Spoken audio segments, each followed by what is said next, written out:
હાલો હાલો અવાજ આવે છે ને મારો કમ્પ્લીટ?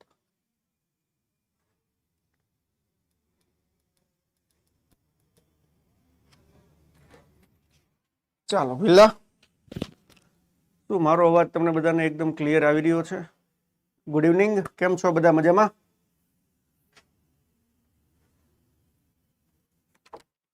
ચાલો ફટાફટ જેટલા પણ વિદ્યાર્થી મિત્રો લાઈવ આવી ચૂક્યા છો, ફટાફટ આ વિડીયોને જે છે લાઈક કરી દો, આ વિડીયોને મેક્સિમમ શેર કરી દો, ફટાફટ આવી જાઓ. આપણે થોડોક સિરીઝનો સમય બદલો છે, બરાબર છે.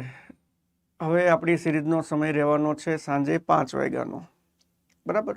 સાંજે 5 વાગ્યાથી 6 વાગ્યા સુધીમાં આપણે મળશું ડેઈલી. હવે બરાબર 5 થી 6 મારો લેક્ચર હશે, પછી અડધી કલાકની રિસેસ તમારી, પછી 6:30 વાગ્યાથી પછી જયેશ સરનો લેક્ચર હશે, 6:30 થી 7:30 8 વાગ્યા સમથી 1 કલાકની રિસેસ, ને પછી 9 વાગે દાયમા સાહેબનું લેક્ચર હોય જ છે.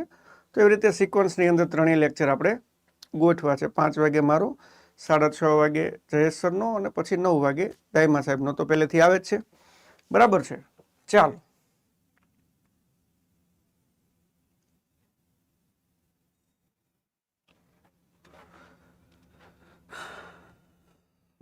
ચાલો પહેલા તો દક્ષિણ ભારતના બહુ બધા રાજ્ય આપણે ભણી લીધા, બરાબર છે. પછી આપણે જે છે ઇડલી ઢોસા ના ખાવા માંડીએ, એટલે મેં કીધું આજે એકાદું ઉત્તર ભારતનું રાજ્ય લેતા આવું, બરાબર છે. તો આજે આપણે એક ઉત્તર ભારતનું રાજ્ય સરસ મજાનું ભણશું, જેને કહેવાય છે જમ્મુ કાશ્મીર, બરાબર છે. તો આજે જમ્મુ કાશ્મીર વિશે ભણશું, જમ્મુ કાશ્મીરના ઇતિહાસ વિશે થોડુંક ભણશું, થોડુંક ભૂગોળ વિશે ભણશું, થોડુંક સાંસ્કૃતિક વારસા વિશે ભણશું, અને સૌથી વધારે એ વિશે ભણશું જમ્મુ કાશ્મીરમાંથી પ્રશ્નો કેવા કેવા આવે છે. હા, ફરવાનું છે, બરાબર. જમ્મુ કાશ્મીરની અંદર અમથા તો હવે તમે બધા નહીં જતા હોય, પણ આજે હું તમને એક આંટો મરાવી દઉં જમ્મુ કાશ્મીરની અંદર જોવા જેવું શું શું છે, અને ફરવા જવું હોય તો ક્યાં ક્યાં ફરવા જઈ શકો છો.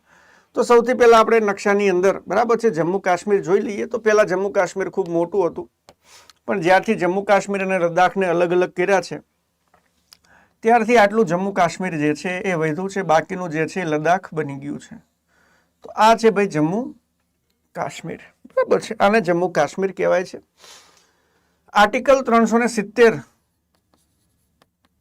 હટાવ્યા પછી, બરાબર છે, આ એક રાજ્યનો દરજ્જો ધરાવે છે, પણ એવું રાજ્ય કે જે કેન્દ્ર શાસિત પ્રદેશ છે. સાહેબ સમજ્યા નહીં, બરાબર છે. તો આ એક એવો કેન્દ્ર શાસિત પ્રદેશ છે જેને તમે રાજ્ય માની શકો છો, કારણ કે આની પાસે પોતાની શું છે, વિધાનસભા છે.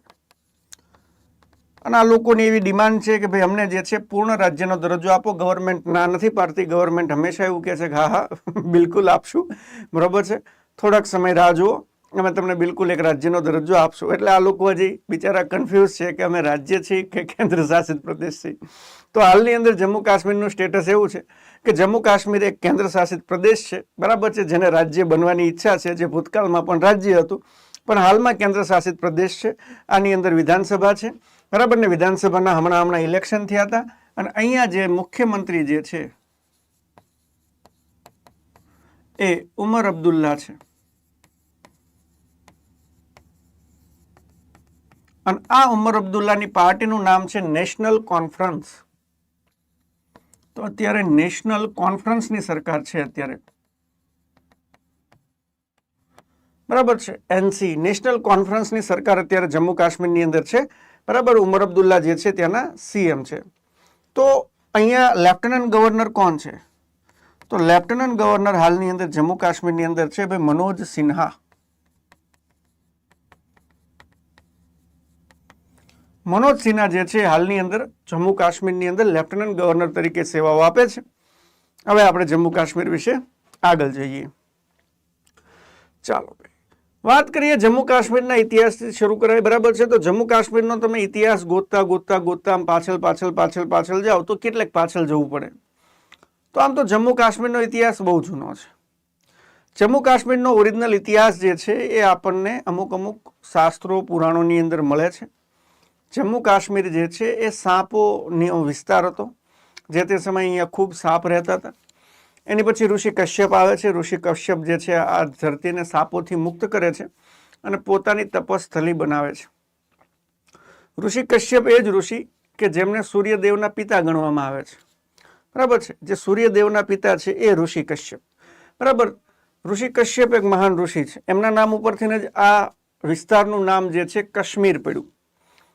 એની પછી આપણે આગળ આવીએ, બરાબર. તો જમ્મુ કાશ્મીરનો ઓથેન્ટિક ઇતિહાસ, જેમ તમે ગુજરાતના ઇતિહાસની અંદર જાઓ તો ગુજરાતના ઇતિહાસમાં તમારે છેલ્લે જવું પડે ભગવાન કૃષ્ણ સુધી. કૃષ્ણ ભગવાન પછી જે છે એ તમને કોઈ ચોક્કસ ઇતિહાસ ના મળે, પછી તમને ઓથેન્ટિક ડોક્યુમેન્ટેડ ઇતિહાસ સીધો મૌર્ય કાળમાં મળે. એમ જમ્મુ કાશ્મીરની અંદર પણ એવું જ છે. જમ્મુ કાશ્મીરનો જે ડોક્યુમેન્ટેડ ઇતિહાસ છે, ઓથેન્ટિક ઇતિહાસ છે, એ આપણને મૌર્ય કાળથી મળવાનો શરૂ થાય છે. તો એ વખતે જે છે મૌર્ય શાસન દરમિયાન સમ્રાટ અશોકનું શાસન જમ્મુ કાશ્મીર ઉપર હતું, અને જમ્મુ કાશ્મીરની અંદર સમ્રાટ અશોક દ્વારા એક શહેરનું નિર્માણ પણ કરવામાં આવ્યું હતું. આ શહેરને શ્રીનગર કહેવામાં આવે છે, જે હાલમાં જમ્મુ કાશ્મીરનું કેપિટલ છે. તો જે શ્રીનગર છે, આ શ્રીનગરની સ્થાપના કોને કરેલી? તો કે સમ્રાટ અશોક દ્વારા કરવામાં આવેલી. ઇટ મીન્સ કે મૌર્ય સમયની અંદર જમ્મુ કાશ્મીર મૌર્ય સામ્રાજ્ય અંતર્ગત આવતું હતું. એની પછી મહત્વનું સામ્રાજ્ય જમ્મુ કાશ્મીર ઉપર શાસન કરે છે એ છે કુષાણ સામ્રાજ્ય. કુષાણ સામ્રાજ્ય જે છે બૌદ્ધ ધર્મના અનુયાયી હોય છે. મૌર્ય સમયની અંદર પણ એ લોકો બૌદ્ધ ધર્મના અનુયાયી હોય છે.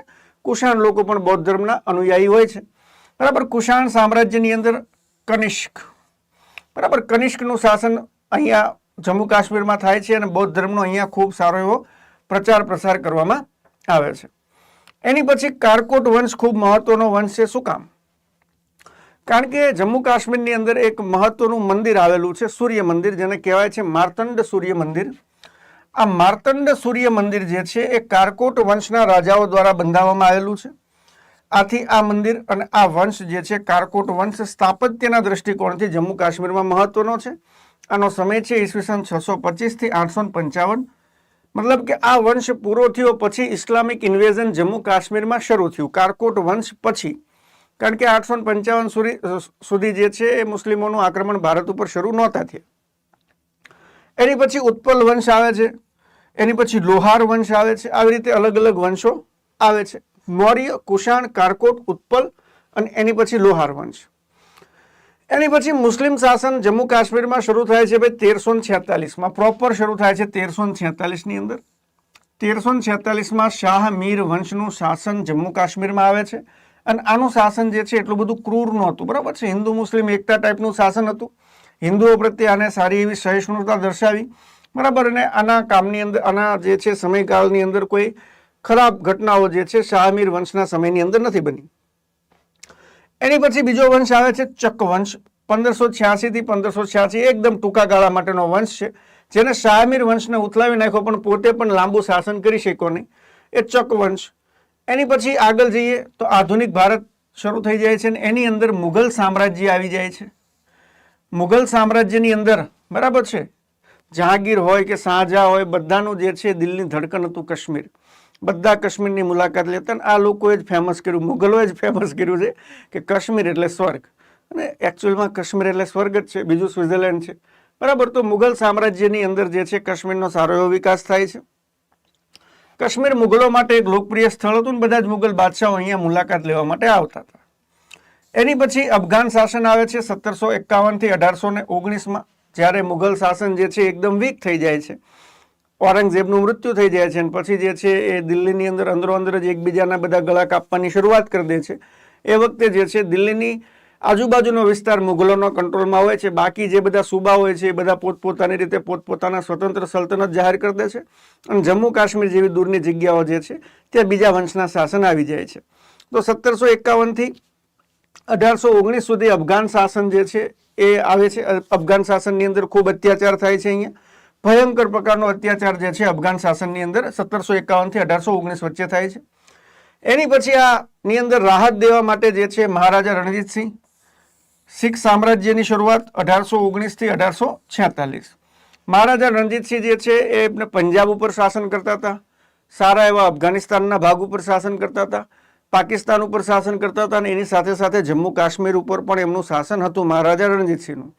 તો આ શીખ સામ્રાજ્યનો જે 50-60 વર્ષનો શાસનકાળ હોય છે એની અંદર જમ્મુ કાશ્મીર ઉપર શીખ સામ્રાજ્ય દ્વારા પણ શાસન કરવામાં આવે છે. તો મતલબ હિન્દુ, મુસ્લિમ, શીખ બધા પ્રકારના રાજાઓ જે છે જમ્મુ કાશ્મીરની અંદર અત્યાર સુધીમાં આવી ચૂકેલા છે. બરાબર છે. તો બહુ જે છે એ વૈવિધ્યસભર શાસન બધા લોકોએ કર્યું. અને સૌથી છેલ્લે ડોગરા રાજપૂતો દ્વારા જે છે એ શાસન કરવામાં આવ્યું છે કે આઝાદી સુધી 1846 થી લઈને 1947 એટલે કે છેલ્લા 100 વર્ષો સુધી જે છે એ આની ઉપર શાસન ડોગરા રાજપૂતો કરે છે. એમાં એંગ્લો શીખ યુદ્ધ પછી અંગ્રેજોએ કાશ્મીર ગુલાબસિંહ ડોગરાને વેચી દે છે અને એની પછી છેલ્લે હરિસિંહ બરાબર છે એ આ જમ્મુ કાશ્મીરના ભારતની અંદર વિલયના કાગળિયા ઉપર હસ્તાક્ષર કરે છે. એ થોડીક જે છે ટિપિકલ સ્ટોરી છે, બધાને એ સ્ટોરી જાણવામાં હંમેશા રસ હોય છે. તો એની અંદર એવું થાય છે કે જ્યારે પાકિસ્તાન અને ભારત બંને અલગ પડે છે, મતલબ કે જ્યારે આપણને આઝાદી મળે છે ત્યારે ભારત એવો કોઈ એક પ્રોપર દેશ જે છે નકશાની અંદર જે છે એ હતો નહીં કે ભાઈ આ જગ્યા ભારત એમ. એવી રીતે પાકિસ્તાન પણ પ્રોપર કોઈ નકશામાં હતું નહીં કે આ જગ્યા જે છે એ પાકિસ્તાન. એવું નક્કી થાય છે કે ભાઈ જે વિસ્તારોની અંદર મુસ્લિમ સંખ્યા વધારે છે ત્યાં પાકિસ્તાન બનાવીએ, જે વિસ્તારોની અંદર હિન્દુ સંખ્યા વધારે છે ત્યાં ભારત બનાવીએ. અને આની અંદર પણ જે રજવાડાઓને ઈચ્છા નથી થતી કે ભાઈ નથી પાકિસ્તાનમાં ભળવું, નથી ભારતમાં ભળવું, તો એ રજવાડાઓ જે છે સ્વતંત્ર રહેવા માટે સ્વતંત્ર છે. તો ઘણા બધા રજવાડાઓના દિલની અંદર એવી ઈચ્છા થાય છે કે ભાઈ આપણે સ્વતંત્ર રહેવા માટે સ્વતંત્ર છીએ તો સ્વતંત્ર કેમ ના રહીએ. એમાંથી એક રજવાડું જુનાગઢ હોય છે, એક ત્રાવણકોર કેરળ પણ હોય છે, એક હૈદરાબાદ પણ હોય છે. બરોબર છે. પાછળ જતા જે છે હૈદરાબાદ અને જુનાગઢ એવું કહે છે કે ભાઈ અમારે પાકિસ્તાનમાં ભળવું છે. તો આપણને એમની મનસા બરોબર લાગતી નથી. એટલે આપણે શું કરીએ છીએ કે ભાઈ હૈદરાબાદની અંદર આપણે પોલીસના કપડાં પહેરાવી અને સેનાને મોકલી દઈએ છીએ. ઓપરેશન થાય છે એને કહેવાય છે ઓપરેશન પોલો.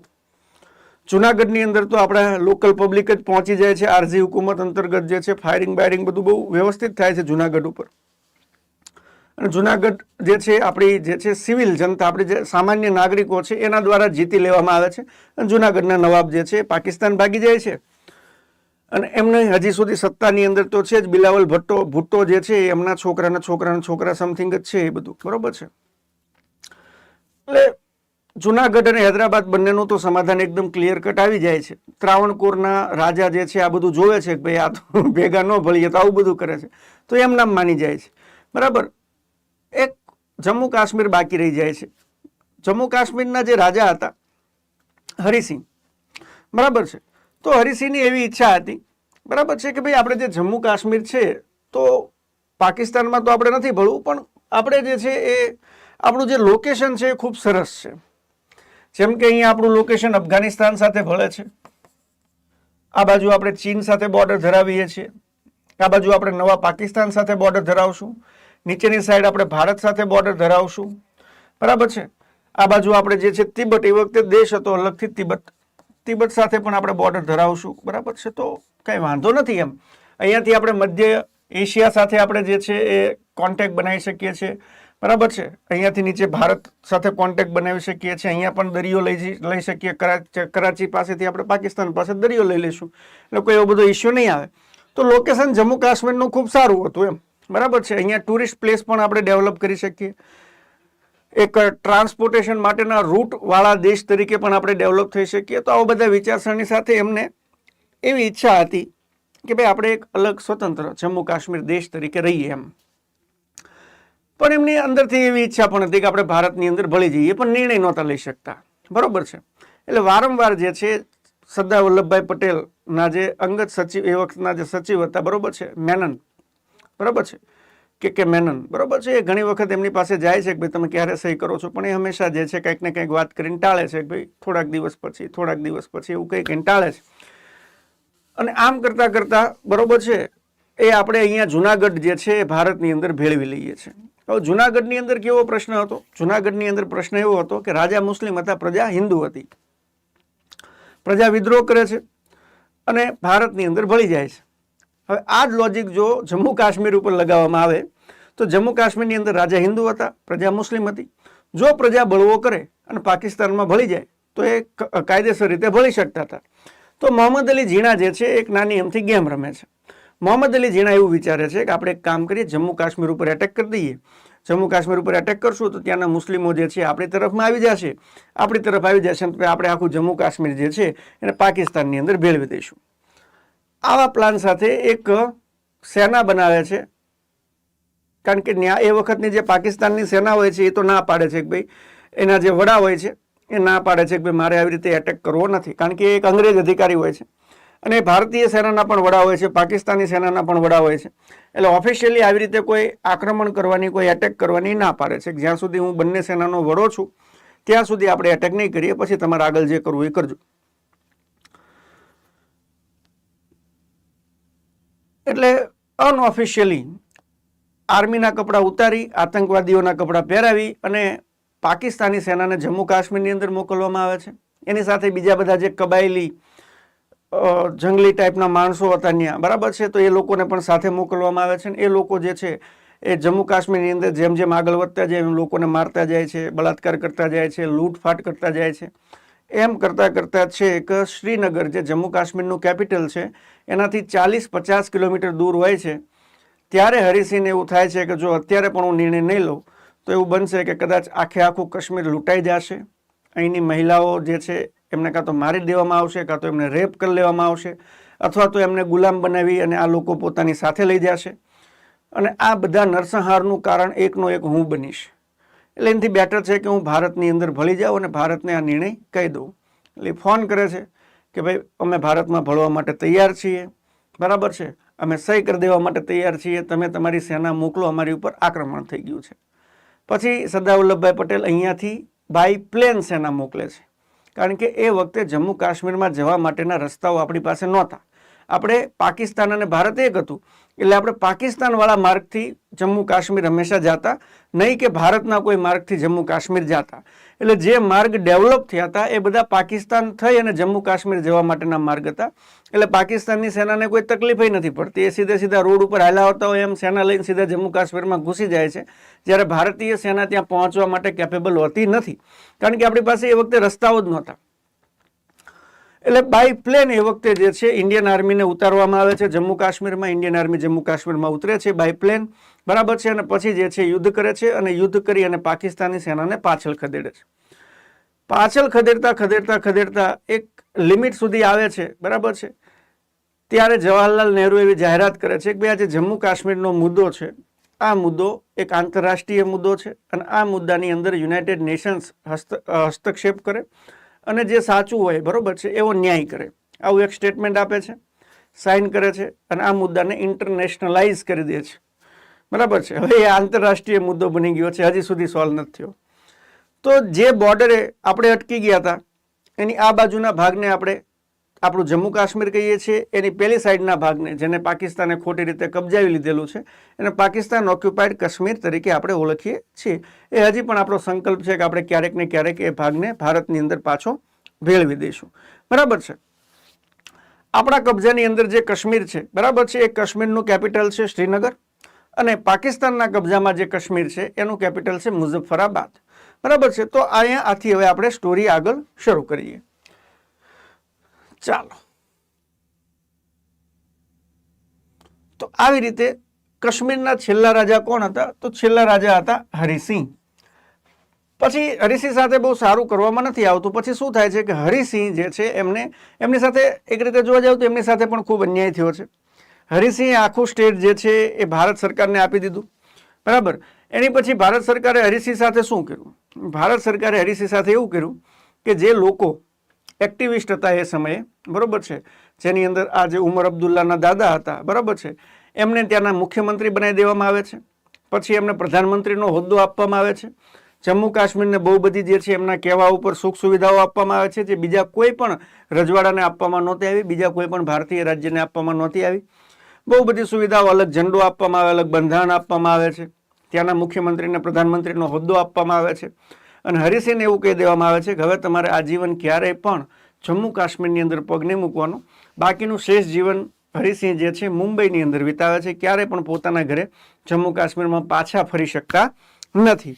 તો આવી એક જે છે જમ્મુ કાશ્મીર સાથે દર્દનાક સ્ટોરી જે છે બધી ઘણી બધી જોડાયેલી છે.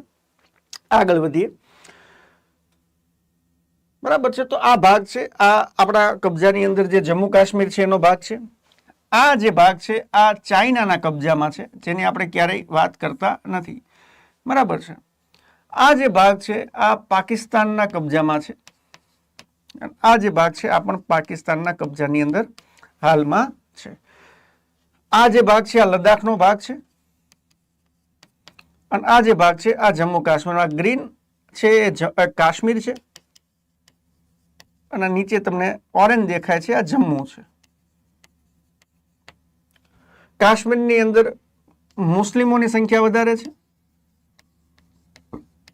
જમ્મુની અંદર શીખ અને હિન્દુઓની સંખ્યા વધારે છે.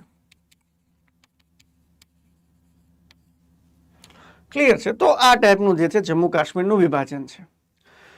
ચાલો વાત કરીએ કલમ 370. બરાબર છે? તો કલમ 370 વિશે વાત કરીએ તો કલમ 370 જે છે એના અંતર્ગત જ્યારે હવે આ કન્ડિશનની અંદર મેં તમને કન્ડિશન તો સમજાવી દીધી કે કઈ કન્ડિશન અંતર્ગત આપણે જમ્મુ કાશ્મીરને ભારતનો ભાગ બનાવ્યું.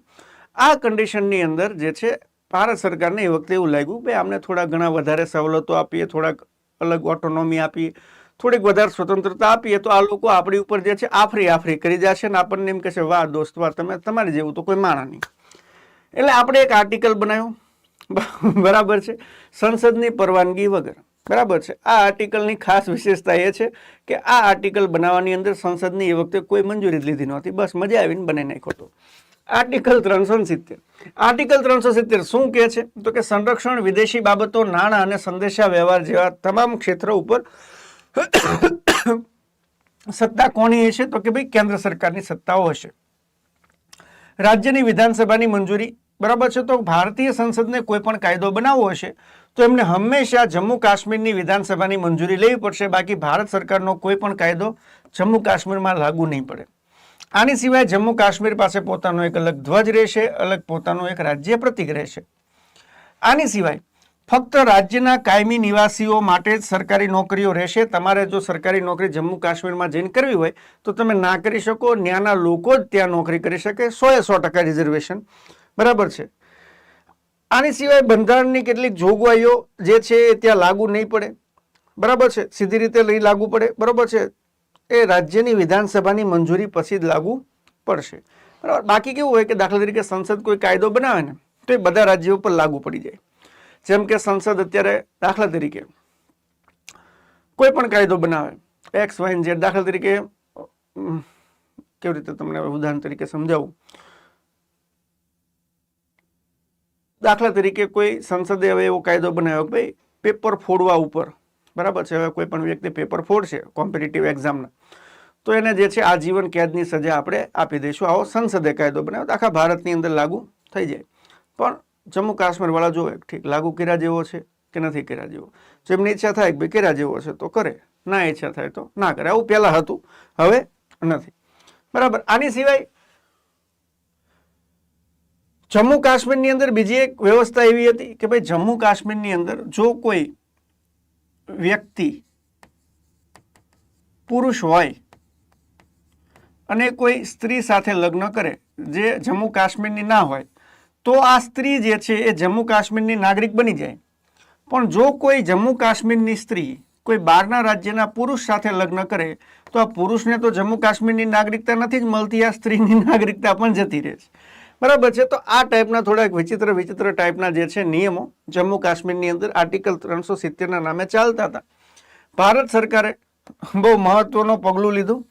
5 ઓગસ્ટ 2019ના રોજ આ કાયદાને રદ કરી નાખ્યો. બરાબર ને? જમ્મુ કાશ્મીરને પણ બીજા ઓર્ડિનરી સ્ટેટ તરીકે જે છે માન્યતાઓ આપી દીધી. હવે જમ્મુ કાશ્મીર ખૂબ સેન્સિટિવ મુદ્દો છે. આ મુદ્દાને લઈને ભારત અને પાકિસ્તાન વચ્ચે 4 વખત યુદ્ધ થઈ ચૂક્યા છે. પહેલી વખત આપણે ચર્ચા કરી લીધી 1947-48ની અંદર પહેલી વખત જમ્મુ કાશ્મીર અને ભારત વચ્ચે યુદ્ધ થયું હતું, જેના લીધે અત્યારે આપણી બંને વચ્ચે જે છે એ લાઇન ઓફ કંટ્રોલ બની ગઈ છે. એની પેલી બાજુ પાકિસ્તાન, આ બાજુ ભારત. બરાબર છે? તો એ પહેલા યુદ્ધની તો આપણે વાત કરી. બીજું યુદ્ધ 1965માં થાય છે. 65માં યુદ્ધ બહુ ઇન્ટરેસ્ટિંગ છે. બરાબર છે? આને કહેવાય છે ઓપરેશન જિબ્રાલ્ટર. હવે એ વખતે રામ જાણે દારૂ બારૂ પીતા હશે એમના આર્મીના વડાઓ પાકિસ્તાનના, એમને રાતોરાત એક પ્લાન બનાવ્યો. એમને પ્લાન શું બનાવ્યો કે આપણે ઓપરેશન જિબ્રાલ્ટર અંતર્ગત એક બહુ મોટી આર્મીની ટુકડી અને જમ્મુ કાશ્મીરમાં મોકલી દઈ છાનામાના. પછી એ ટુકડી શું કરશે તો કે એ લોકો જે છે ને એ અહીંયાથી જશે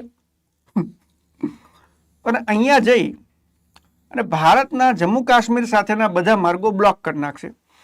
આથી ભારત જે છે એ ઉપર આવી શકશે નહીં અને જમ્મુ કાશ્મીર ફ્રી થઈ ગયું. જમ્મુ કાશ્મીર આપણે પાકિસ્તાનમાં ભેળવી નાખશું. આવો સાદો અને સિમ્પલ એમને પ્લાન બનાવેલો. તકલીફ એ હતી કે એમને અંદરો અંદર જ બનાવ્યો હતો, બાકીની સેનાને કોઈ જાણકારી આપી નહોતી. એમને એવું હતું કે આપણને ખબર છે, બાકી બધાને ખબર જ છે. એટલે એમને ટુકડી બુકડી મોકલી દીધી અને જમ્મુ કાશ્મીરમાં એમની ટુકડીએ કામે શરૂ કરી નાખ્યું અને યુદ્ધની જાહેરાત થઈ ગઈ. બરાબર છે. તો આ બાજુ જે છે એ વખતે જવાહરલાલ નહેરુનું નિધન થઈ ગયું હતું 1965માં. એ વખતે લાલ બહાદુર શાસ્ત્રી આપણા પ્રધાનમંત્રી હતા. લાલ બહાદુર શાસ્ત્રી કે કાંઈ વાંધો નહીં, આપણે પંજાબ બોર્ડર નજીક પડે છે, ત્યાંથી કે લાહોરમાં ઘૂસી જાઓ. હા, આપણે નીચે પંજાબ બોર્ડરથી આ બાજુથી લાહોરમાં ઘૂસી ગયા. તો આપણી સેના છેક જાય ને તો કોઈ રસ્તા મળે જ નહીં. તો આપણી સેના જીએ રાખે તો 10 કિલોમીટર, 20 કિલોમીટર, 30 કિલોમીટર તો લાહોર આવી ગયું.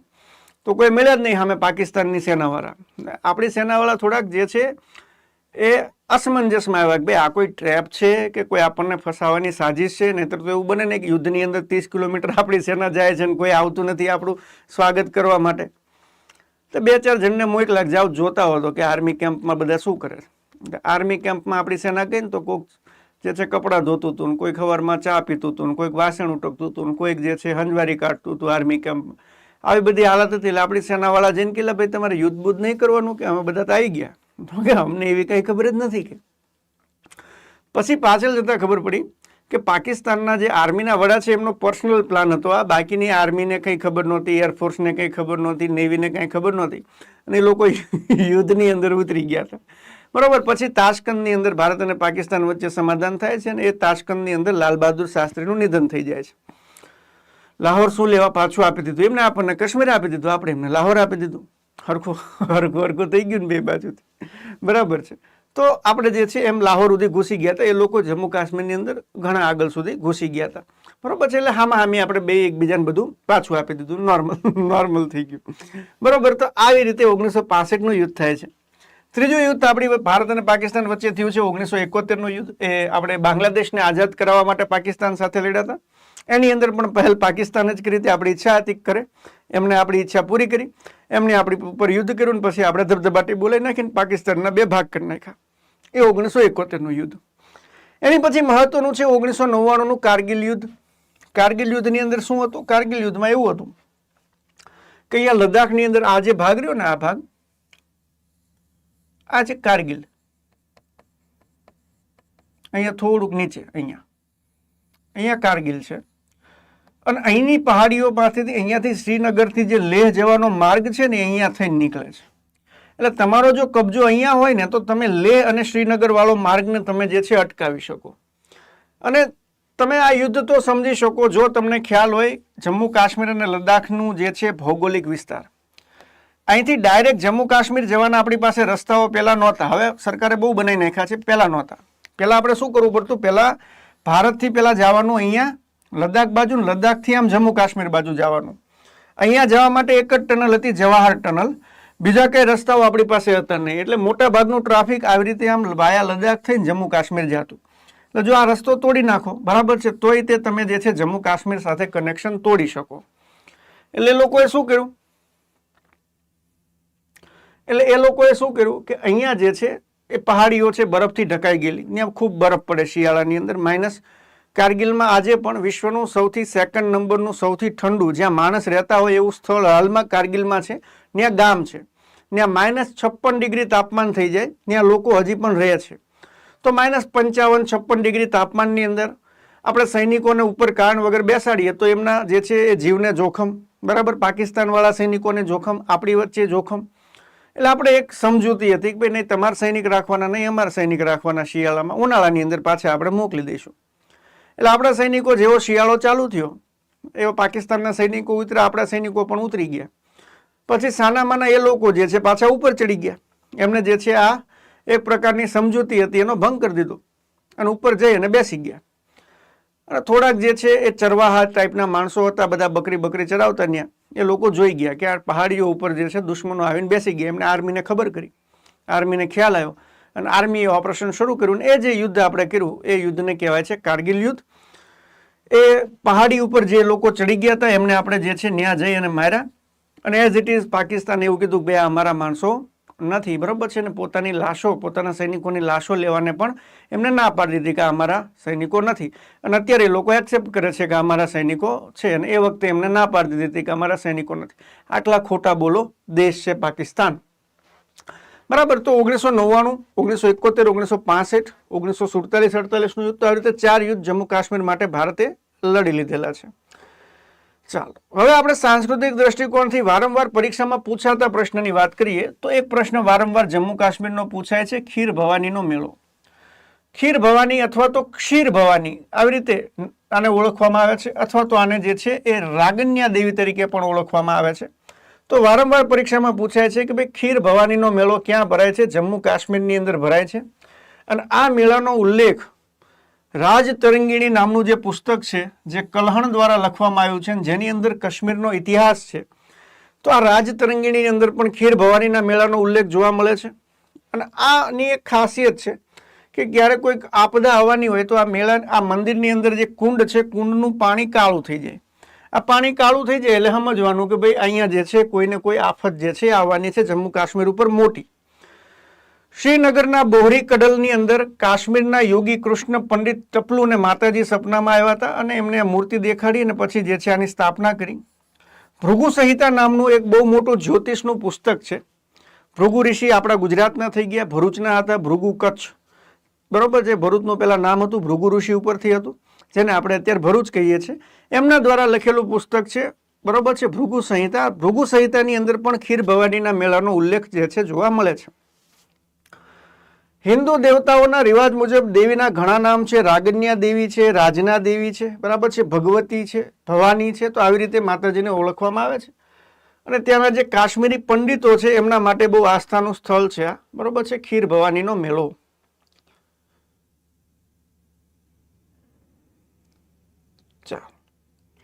હવે આ મેળો ક્યારે ઉજવાય છે? બરાબર છે, તો જેઠ મહિનાની 8મના દિવસે ઉજવાય છે. મોટા ભાગે આ મેળો મે મહિનામાં અથવા તો જૂન મહિનાની જે પૂનમ આવે, બરાબર છે, એના 8મા દિવસે જે છે ઉજવાય છે. તો જેઠ મહિનાની 8મ લગભગ મે અથવા તો જૂન મહિનાની અંદર આવે. હમણાં અત્યારે અષાઢ મહિનો ચાલે છે, ગયા મહિને જેઠ મહિનો ગયો, એટલે ગયા મહિને આ ખીર ભવાનીના મેળાનું આયોજન ત્યાં થયું હશે. નેક્સ્ટ જે પરીક્ષામાં પેપર આવે એની અંદર જે છે ખીર ભવાનીનો મેળો પૂછાય. એની પછી અમરનાથ યાત્રા જે અત્યારે ચાલુ છે, આમાંથી પ્રશ્ન આવી શકે. અમરનાથ યાત્રામાંથી પ્રશ્ન આવે, બરાબર છે, કે ભાઈ અમરનાથ યાત્રા જે છે, બરાબર છે, એ કયા રાજ્યની અંદર થાય છે, અથવા તો એના રૂટ ઉપરથી કઈ પ્રશ્ન આવે. તો અમરનાથ યાત્રા જે છે એ અમરનાથ યાત્રા જમ્મુ કાશ્મીરની અંદર થાય છે. અહીંયા જવા માટેના 2 માર્ગ છે, પહેલગામ અને બાલતાલ, બરાબર. તો પહેલગામ જે છે એ સીધો અને સરળ માર્ગ છે, થોડોક લાંબો છે, પણ ઇઝીલી તમે ચડી શકો અને નેચરલ જે લોકો વર્ષોથી ચડતા આવે છે એ માર્ગને કહેવાય છે પહેલગામ માર્ગ. બીજો માર્ગ થોડોક ટૂંકો છે, પણ એનું ચઢાણ જે છે એ થોડુંક ઊંચું છે, બરાબર છે. મોટા ભાગે હેલિકોપ્ટર દ્વારા માર્ગ ઉપર મુસાફરી થાય છે, એને કહેવાય છે બાલતાલનો માર્ગ. તો 2 માર્ગના માધ્યમથી તમે અમરનાથ જઈ શકો છો. પહેલા જે છે શ્રદ્ધાળુઓ જે છે આવતા તો અહીંયા પહેલગામ રોકાતા અને પહેલગામથી અમરનાથ જતા. હવે એવું કહેવામાં આવે છે કે ભાઈ અમરનાથની સ્ટોરી શું છે? તો એવું કહેવાય છે કે ભગવાન શિવજી જે છે એમને એક વખત માતા પાર્વતીએ પૂછ્યું કે ભાઈ આ દુનિયા શું છે, એમ શું છે આ જીવ અને શિવ ને આ બધું શું છે એમ. બીજું કે મને એ જણાવો કે ભાઈ તમે કોણ છો, બરાબર, તમારો જન્મ નથી, તમારું મૃત્યુ નથી, તમે છો કોણ, બરાબર. તો ભગવાન શિવ કે આ ગૂઢ રહસ્ય છે, બરાબર, તમે કયો તો હું તમને સમજાવું, પણ અહીંયા નહીં સમજાવું, હું તમને એક બીજી સારી જગ્યાએ એકાંતમાં લઈ જઈને આખી વાત કહું. એટલે ભગવાન શિવ જે છે એ માતાજીને લઈ અને અમરનાથ, જે અત્યારે અમરનાથની ગુફા છે ત્યાં લઈને આવ્યા. અને નંદીને પણ કીધું કે ભાઈ તું તે જે છે એ થોડોક પહેલાં જ ઊભો રહી જાય છે, તારે છેક સુધી આવવાની જરૂર નથી. એટલે નંદી જે છે એ જે જગ્યાએ રોકાઈ જાય છે એ જગ્યાને કહેવાય છે પહેલગામ. પહેલગામે નંદી રોકાઈ ગયો તો ત્યાંથી પછી માતાજી અને શિવ બે આગળ ગયા અને પછી અમરનાથની ગુફાની અંદર માતાજી અને શિવે બંને ચર્ચા કરી કે ભાઈ આવી રીતે આ જે છે સૃષ્ટિનો, સંસારનો જે કાંઈ જે છે પરમ તત્વ, પરમ જ્ઞાન છે. આ આખી વાત 2 કબૂતર સાંભળી ગયા હતા, બરાબર છે.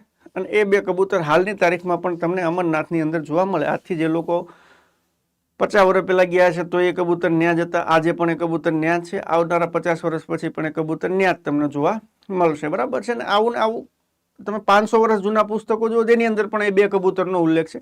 એ કબૂતર પહેલેથી ન્યા જ છે. એવું કહેવાય છે કે 2 કબૂતર આ બધી વાત સાંભળી ગયા હતા અને અમર થઈ ગયા હતા, બરાબર છે. તો આ આવી જે છે એ વાર્તા છે અમરનાથની કથા પાછળ. અને આ જે મંદિર છે એ વચ્ચે જે છે એકદમ વિલુપ્ત થઈ ગયું હતું. આ મંદિર જે છે એ લોકોને મળતું નહોતું, પહેલાં મળતું હતું, બરાબર છે. પહેલાંના જમાનાની અંદર રાજ તરંગીણીની અંદર ઉલ્લેખ છે કે ભાઈ 13મી સદીની અંદર રાજાઓ જે છે એ અમરનાથ મંદિરને દાન ધર્માદોન પૂજા ને એવું બધું કરતા હતા. પણ પછી આગળ જતા આ મંદિરનો રસ્તો લોકો ભૂલી ગયા હતા. પછી એ રસ્તો કોઈને મળતો નહોતો. એક દિવસ એક ઘેટા બકરા ચરાવવાવાળો વ્યક્તિ હતો, બરાબર છે. તો એ જે છે વ્યક્તિ એક દિવસ ફરતો એ જે છે ખોવાઈ જાય છે અને ભૂલો પડી અને આ મંદિર સુધી પહોંચી જાય છે અને એને આ મંદિર મળે છે અને પાછું આવીને લોકોને કહે છે કે મને અમરનાથ મંદિર મળી ગયું. અને પછી લોકોને આ રસ્તો દેખાડે છે અને હાલની તારીખમાં પણ અમરનાથ મંદિરની જે આવક આવે છે એ આવકનો એક ભાગ એ જે ઘેટા બકરા ચરાવવાળો ભાઈ હતો, બરોબર છે, તો એને જે છે એ આપવામાં આવે છે. પોતે મુસ્લિમ હતો, મુસ્લિમ ભરવાડ હતો, બરાબર છે. તો એને જે એનું નામ હતું બુટા મલિક. આ બુટા મલિકે 15મી સદીની અંદર ફરીથી આ મંદિરની પાછી શોધ કરી હતી, બરાબર છે. તો યાદ રાખજો અમરનાથની યાત્રા ક્યારે શરૂ થાય? તો અમરનાથની યાત્રા જુલાઈમાં શરૂ થાય, અત્યારે શરૂ જ છે, બરાબર. જુલાઈથી ઓગસ્ટ દરમિયાન ચાલે. જુલાઈ અને ઓગસ્ટ 2 મહિના સુધી અમરનાથ યાત્રા ચાલે. ત્યાં સુધી આ શિવલિંગ જે છે એ બને અને પછી જે છે આ શિવલિંગ જે છે પીગળી જાય ને એની પછી યાત્રા પૂરી થઈ જાય. એની પછી શારદા પીઠ, બરાબર છે. તો આપણે જે છે એ 52 શક્તિપીઠોનો ઉલ્લેખ છે આપણા પુરાણોની અંદર કે જ્યારે સતીમાં જે છે એ હવનની અંદર પોતાને હોમી દીધા અને એની પછી શિવજી એમને લઈ અને જે છે એ અવકાશ માર્ગની અંદર વિચરણ કરતા હતા. તો વિષ્ણુ ભગવાને સુદર્શન ચક્રથી 52 કટકા માતાના શરીરના ઘેર્યા હતા અને અલગ અલગ જગ્યાએ પડ્યા, બરાબર છે. એમાંથી એક શરીરનું અંગ જે છે એ અહીંયા જમ્મુ કાશ્મીરમાં પણ પડ્યું હતું. એક શક્તિપીઠ છે. આ શક્તિપીઠને શારદા પીઠ તરીકે ઓળખવામાં આવે છે. 1947ના ભારત પાકિસ્તાનના ભાગલા પછી, બરાબર છે, આ જમ્મુ કાશ્મીર પાકિસ્તાન સાઈડના જમ્મુ કાશ્મીરમાં જતું રહ્યું અને એ લોકોએ જે છે પહેલાં તો તોડ્યું હતું, ફરીથી પાછું તોડ નાખ્યું અને કોઈ પણ નવા વિકાસના કામો ન થવા દીધા. અત્યારે જે છે આ શક્તિપીઠ જે છે એકદમ ખંડેર હાલતની અંદર છે. આ સ્થળ એલઓસીની એકદમ નજીક છે. ભારત સરકાર ઘણી વખત એમને કહે છે કે આપણે અહીંયા એક કોરિડોર બનાવીએ કે જેથી કરીને જે જમ્મુ કાશ્મીરના લોકો જે એમાં મેઇન તો જે છે કાશ્મીરી પંડિતોનું આસ્થાનું કેન્દ્ર છે શારદા પીઠ. તો કે જે કાશ્મીરી પંડિતોનું દર્શન કરો એ લોકો દર્શન કરીને સેમ ડે પાછા આવતા રહે. જેવી રીતે આપણે જે છે એ પંજાબની અંદર કોરિડોર બનાવ્યો છે એવી રીતે કરતારપુર કોરિડોર, એવી રીતે એક શારદાપીઠ કોરિડોર બનાવીએ. પણ આની હંમેશા વાતો જ થાય છે, આની ઉપર આગળ કંઈ હાલતું નથી. તો શારદાપીઠ જે છે એ હાલના પીઓકે ખાતે આવેલું છે પણ જે તે સમયે જમ્મુ કાશ્મીરનો એક ભાગ હતું. એની પછી માર્તંડ સૂર્ય મંદિર, ભવ્યાતિ ભવ્ય મંદિર જે છે કારકોટ વંશ દ્વારા બનાવવામાં આવેલું છે, બરાબર છે. આ મંદિર કારકોટ વંશના રાજાઓએ બનાવ્યું છે, બરાબર છે. અને આ મંદિર જે છે એ બહુ ભવ્ય છે, બરાબર. કેવડું ભવ્ય? તો આ મંદિર 32,000 ચોરસ ફૂટ વિસ્તારની અંદર ફેલાયેલું છે. અને આ મંદિર એવું રીતે બનાવ્યું છે કે આ મંદિર જ્યાંથી તમે સમગ્ર કાશ્મીરની ખીણને તમે જોઈ શકો, એકદમ ઉપરની સાઈડ બનાવ્યું છે જેથી તમે આ મંદિરે ઊભા હોય તમને આખી નીચે જે છે આખી ખીણ દેખાય, બહુ મસ્ત મજાની. અને આ મંદિર જ્યારે બનાવ્યું હશે ત્યારે 6 માળનું બનાવ્યું હતું. 60 ફૂટ ઊંચું હોવાનું માનવામાં આવે છે. કેટલું? 60 ફૂટ ઊંચું હોવાનું માનવામાં આવે છે. અને આનું શિખર જે છે એકદમ પિરામિડ આકારનું જે છે આનું આવી રીતે આમ શિખર જે છે હોય એવું માનવામાં આવે છે. આની અંદર મુખ્ય પ્રવેશ દ્વાર જે છે એ પશ્ચિમ દિશાની અંદર છે. અંતરાલ છે, અંદર એક જળ કુંડ છે, બરાબર છે. મંડપ અને ગર્ભગૃહ છે. અને આના મુખ્ય દેવતા જે છે એ ભગવાન સૂર્યદેવ હતા. આની સિવાય જીઆઈ ટેગ પણ ઘણી બધી વસ્તુઓને જમ્મુ કાશ્મીરમાં મળેલા છે, જેમ કે કાની શાલની હસ્તકળા, કાશ્મીર પશ્મિના હસ્તકળા. પશ્મિના એક ઘેટાની જાત આવે છે. આ ઘેટાનું જે ઊન હોય એને પશ્મિના ઊન કહેવાય છે.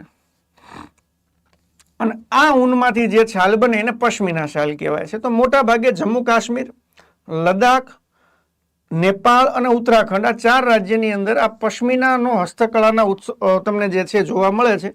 એમાં ખાસ તમને પશ્મિના જમ્મુ કાશ્મીરમાં વિશેષ જોવા મળે છે, એની પછી જમ્મુ કાશ્મીરની હાથથી ગૂંથેલ કાર્પેટ હસ્તકળા છે, સોજની હસ્તકળા છે, તો આ બધાને જીઆઈ ટેગ મળ્યા છે. પછી બસોલી ચિત્ર, આ તમને દેખાય, આ બસોલી ચિત્રકળા છે. એની પછી રાજૌરી ચીકરી વુડ ક્રાફ્ટ, મતલબ લાકડાની ઉપર કોતરણી કરવાનું. જમ્મુ કાશ્મીરમાં છે ને અખરોટ બહુ થાય. અખરોટ જે છે એ લોકો વેચી દે પછી, પણ અખરોટનું લાકડું પણ એમની પાસે ખૂબ થાય. અખરોટના લાકડાની એક ખાસિયત આવે, એકદમ પોલું આવે. એની અંદર જેવી કોતરણી મસ્ત મજાની કરવી હોય ને એવી કહી શકે. એટલે લોકો શું કરે કે જે અખરોટનો ઝાડ હોય એ ઝાડના લાકડામાંથી કોતરણીવાળા હેન્ડીક્રાફ્ટ બનાવે. એ જમ્મુ કાશ્મીરના હેન્ડીક્રાફ્ટ ખૂબ ફેમસ છે લાકડાના. તો એમાં રાજૌરી ચીકરી વુડ છે, પછી બ્રુસ્કબુરજી ચોખા છે, બસોલી ચિત્રકળા છે, ભાદરવાનો રાજમા છે. તો આ બધાને જીઆઈ ટેગ મળેલા છે, જમ્મુ કાશ્મીરના છે. જમ્મુ કાશ્મીરની અંદર સરોવરો પણ ખૂબ ફેમસ છે, જેમ કે વુલર સરોવર. આ ભારતનું સૌથી મોટું સરોવર છે મીઠા પાણીનું. ભારતનું સૌથી મોટું મીઠા પાણીનું સરોવર એટલે વુલર સરોવર. એની પછી ડલ સરોવર, તો આ શ્રીનગરની અંદર આવેલું છે, બરાબર છે, અને પર્યટન માટે ખૂબ પ્રખ્યાત છે. જે લોકો શ્રીનગર મુલાકાત લે બધા ડલ લેકની અંદર જાય અને પેલી હોડી હોય એમની સ્પેશિયલ, એની અંદર બેસે, એને કહેવાય શિકારા. શું કહેવાય? શિકારા. અને હમણાં તો ઉબરવાળાએ પણ શરૂ કર્યું છે. ઉબર દ્વારા પણ તમે શિકારા બુક કરી શકો છો. અને આવું કરવાવાળી ઉબર ભારતની પહેલી કંપની બની છે કે જેના માધ્યમથી તમે ઓનલાઈન બોટ પણ બુક કરી શકો છો. બરાબર. તો જમ્મુ કાશ્મીરની અંદર આવા શિકારા તમે ઉબરના માધ્યમથી બુક કરી શકો છો. ડલ લેક શ્રીનગર ખાતે આવ્યું. વુલર સરોવર સૌથી મીઠા પાણીનું સરોવર, અને આ બંનેને જોડતી એક કડી છે એ છે ઝેલમ નદી. તો આ બંને જે છે કઈ નદીના કિનારે આવ્યા છે? તો આ બંને જે છે ઝેલમ નદીના ઉપર આવેલા છે સરોવર, વુલર સરોવર અને ડલ સરોવર. અને આ જે શ્રીનગર શહેર છે, આ શ્રીનગર શહેર પણ ઝેલમ નદી ઉપર આવેલું શહેર છે. આની સિવાય લદ્દાખ, લદ્દાખની અંદર એક સરોવર છે પેંગોંગ સરોવર. પેલું 3 ઇડિયટ મૂવી છે ને એનો જે છે એ ક્લાઇમેક્સ એન્ડનો જે ટાઈમ તમને દેખાડે છે એક સરોવર ઉપર, બરાબર છે, જ્યાં પેલો રેન્ચો અને પેલો ચતુર્બેય મળે છે, બરાબર છે, અને એકદમ લાલ કલરની ગાડી લઈને જે છે કરીના કપૂર આવે છે અને બધા ભેગા થઈ જાય છે. એ પેંગોંગ સે સરોવર જે છે એનો સીન છે. એ આખું બરફનું થઈ જાય છે. ત્યાં વિશ્વની સૌથી ઊંચાઈ ઉપર થવાવાળી મેરેથોન થાય છે. એનો 33% ભાગ ભારત પાસે છે, 66% ભાગ ચાઇના પાસે છે. એ સરોવરની અંદર જ 2 ભાગ છે. એ સરોવરની અંદર જે છે ભારતની અને ચાઇનાની બંનેની આર્મી જે છે બોટથી બોર્ડરનું નિરીક્ષણ કરે છે, બરાબર છે. લદ્દાખની અંદર આ સરોવર આવેલું છે. એ અડધું અડધું છે ભારત અને ચાઇના વચ્ચે. તો એ પેંગોંગ સે સરોવર પણ વારંવાર ચર્ચામાં હોય છે. લદ્દાખમાં આવ્યું છે. સો મોરીરી તળાવ એ પણ લદ્દાખમાં આવેલું છે. બાકી એ ગંગાબલ, માનસંબર, મનસર, સુરીનગર તો આ નોર્મલ સરોવર છે કે એટલા બધા મહત્વના નથી. મહત્વના તમારે 3 યાદ રાખવાના છે, વુલર, ડલ અને પેંગોંગ સે તળાવ, બરાબર છે. ચાલો, એની પછી જીઆઈ ટેગ મળ્યા છે ભાઈ રામબન સુલાઈ મધને, બસોહલી પશ્મિના શાલને, ઉધમપુર કલાડી, રામબન દ્રાક્ષ, કાશ્મીર પેપર માશે, ખાટમન હસ્તકળા, ગુચી મશરૂમ, કાશ્મીર કેસર, બરાબર, આ બધાને મળ્યા છે. એની પછી એક ગ્લેશિયર આવેલું છે સિયાચીન ગ્લેશિયર. સિયાચીન ગ્લેશિયરની પણ અજબ કહાની છે. સિયાચીન ગ્લેશિયર શું કામ ભારત માટે મહત્વનું છે? તો એ નકશો જોવાથી આપણને ખબર પડશે કે શું કામ ભારત માટે મહત્વનું છે. તો જો સિયાચીન ગ્લેશિયર ઉપર કોઈનો કબજો હતો નહીં, બરાબર છે, કોઈનો કબજો હતો નહીં. કારણ કે એ સિયાચીન ગ્લેશિયર એવી જગ્યાએ છે કે ત્યાં લગભગ જવું માણસ માટે જે છે એ એકદમ દુષ્કર કાર્ય છે. જેને તમે નર્ક કહી શકો ને, ત્યાં 1 મહિનો રહેવું મતલબ કે નર્કની સજા ભોગવવી. એની કરતાં એવી ઈચ્છા થાય કે ભાઈ નર્કમાં જતા રહેશું, અહીંયા નહીં જવું. એવી જગ્યા છે સિયાચીન ગ્લેશિયર. એટલે એવી વસ્તુ નથી કે ત્યાં 500 પહેલેથી રહેતા હતા અને પછી આપણે જઈને કબજો કરી લીધો, એવું કાંઈ નથી. સિયાચીન ગ્લેશિયર આપણા મનમાં પણ નહોતું, બરાબર છે, કે અહીંયા જઈને આપણે સૈનિકોને બેસાડવા જોઈએ, બરાબર. એ જગ્યા એવી હતી કે ત્યાં કોઈ ગયું જ નહોતું, બરાબર. હવે થયું કેવું કે આ ભાગ તો પાકિસ્તાને પોતાના કબજામાં લઈ લીધો, આ બધો ભાગ પીઓકેનો. આ ભાગ ચાઇનાવાળાએ પોતાના કબજામાં લઈ લીધો.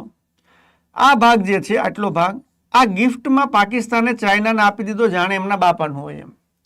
એટલે ચાઇનાને જે છે અહીંયા જવાનો રસ્તો મળી ગયો. એટલે ચાઇના અને પાકિસ્તાન, બરોબર છે, એ બંને એકબીજા સાથે જોડાઈ ગયા.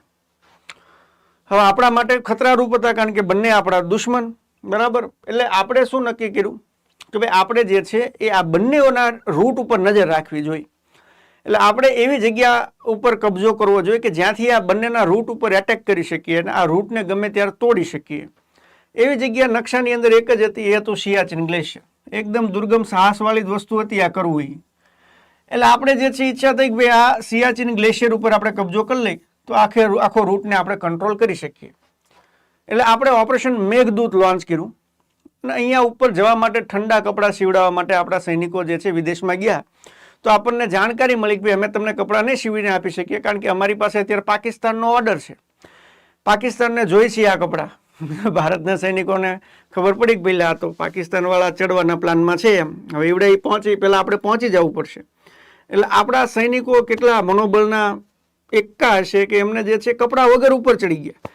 ઠંડીના આવા જે સ્પેશિયલ કપડાં વગર સાદા યુનિફોર્મની અંદર જે છે ઉપર ચડી ગયા. અને સાદા યુનિફોર્મની અંદર જઈને ઉપર ચડી નોર્મલ જે કોટ કે એવું બધું જે નોર્મલ ઠંડીથી બચવા માટેના જે કપડાં હોય ગરમ કપડાં, એ કપડાં પહેરીને ઉપર જતા રહ્યા ઓપરેશન મેઘદૂતની અંદર. અને જેવા પાકિસ્તાનના સૈનિકો ઉપર ચડવા આવ્યા તો ઉપર આ બધા રેડી બેઠા હતા, ઢીસુમ કરીને મારી નાખ્યા, એમના કપડાં કાઢીને પહેરી લીધા. પછી તો પાકિસ્તાનવાળા જે રહ્યા એ રાજી થઈ ગયા, કારણ કે ત્યાંનું હેલિકોપ્ટર નીકળ્યું તો એમને એવું લાગ્યું કે આ તો આપણા માણસો બેઠા છે, તો ઉપરથી જમવાનું નાખી ગયા. બરોબર, થોડા ઘણા બીજા હથિયાર નાખી દયા. પછી બીજી ટુકડી પાકિસ્તાનની આવી તો એને આપણે ઢીસુમ કર્યું, એમના કપડાં લઈ લીધા. આવી રીતે 2-4 ટુકડીઓના કપડાં લઈ લીધા. ને આ બાજુ પાકિસ્તાન દર વખતે રાજી હોય, અમે આ વખતે રાજી હતું. આપણા સૈનિકો તો ઉપર મોજ કરે છે. એમના સૈનિકોને ખબર હતી કે ક્યાં મોજ કરે છે. બરાબર, આવી રીતે જે છે આપણે ઓપરેશન મેઘદૂત કર્યું. ઓપરેશન મેઘદૂતની અંદર પાકિસ્તાનની જે બધી પોસ્ટ હતી, બરાબર છે, મતલબ એને લેવાની જે ઈચ્છા હતી એ બધી પોસ્ટ આપણે કબજે કરી લીધી. સિયાચીન ગ્લેશિયર ઉપર હંમેશા આપણે અત્યારે ત્યાં ઉપર છીએ, નીચેની સાઈડ જે છે ઘણું નીચે, બહુ નીચે પાકિસ્તાનની પણ એક નાની એવી પોસ્ટ છે, ત્યાં એ લોકો બેસે છે, આપણે ઉપરની સાઈડ બેસીએ છીએ. અને આ વિશ્વનું સૌથી ઊંચું રણક્ષેત્ર માનવામાં આવે છે, કારણ કે અહીંયા યુદ્ધ થયું કે નહીં, યુદ્ધ થયું, આપણે પાકિસ્તાનના સૈનિકો માર્યા, તો આને યુદ્ધ ક્ષેત્ર કહેવાય. બરાબર છે, તો આ વિશ્વનું સૌથી ઊંચું યુદ્ધ ક્ષેત્ર છે. આટલી ઊંચાઈ ઉપર કોઈ બાંધ્યા નથી. બરાબર, વિશ્વના કોઈ ખૂણામાં કોઈ આટલી ઊંચાઈ ઉપર આટલી ઠંડીમાં નથી બાંધ્યા જે આપણા સૈનિકોએ કર્યું. બરાબર, તો આને કહેવાય છે ઓપરેશન મેઘદૂત. તો એના અંતર્ગત આપણે જે સિયાચીન ગ્લેશિયર છે એ પણ કબજે કરી લીધું છે. અત્યારે અહીંયા આપણો કબજો છે, એટલે આપણે આ રૂટને ગમે ત્યારે ડિસ્ટર્બ કરવો હોય તો કરી શકીએ. ચાલો,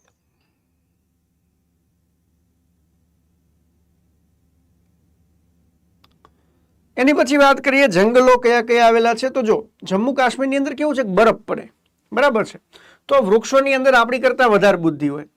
આપણે અહીંયા જે છે દાખલા તરીકે આપણો લીમડો છે, બરાબર છે, આપણે ત્યાં બીજા બધા વૃક્ષો છે, તો એ બધા વૃક્ષો કેવા આવા છે, આ ટાઈપના વૃક્ષો આપણે ઉગે ઘટાદાર, કારણ કે એમને ખબર છે કે અહીંયા બરફ પડતો નથી, એટલે વૃક્ષો એવા ઉગે.